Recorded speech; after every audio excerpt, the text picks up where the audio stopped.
Hi, my name is Alexis and I'm an attorney with Lexington Law. Our firm specializes in credit repair and emphasizes the consumer's right to a fair, accurate, and substantiated credit report. I'm here to give you a brief overview of how credit repair works.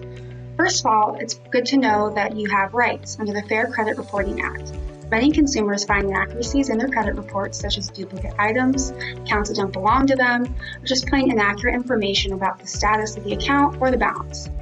Fair Credit Reporting Act, which grants consumers, among other things, the right to dispute inaccurate or incomplete information on your reports. When someone disputes an item under the Fair Credit Reporting Act, it requires the creditor and the bureaus to verify the item and ensure its accuracy.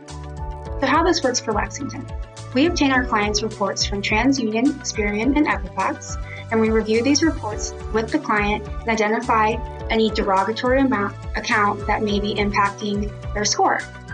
Under the direction of the client, we will dispute these items. These could be collections, charge-offs, late payments, foreclosures, or any other derogatory account. Anything could come from a life event, a bankruptcy, things like that.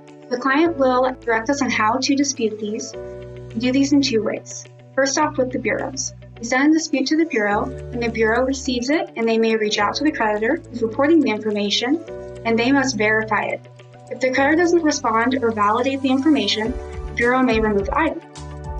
The creditor who receives a dispute, which is the second way that we do this, conducts an internal investigation, and this is required under the Fair Credit Reporting Act. They must conduct an investigation to find proof, documentary evidence that they can show that how it's reporting is accurate.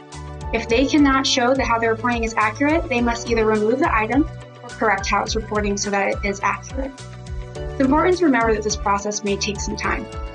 Although there are regulations in place requiring the investigation to be done in a timely manner, you still should expect not to see the results of the investigation for at least 30 to 60 days. So in order to improve your credit history, it is essential to ensure that the items on your report are accurate, and by disputing them using your rights under the Fair Credit Reporting Act, you can do so with Lexington. Thanks so much for stopping by.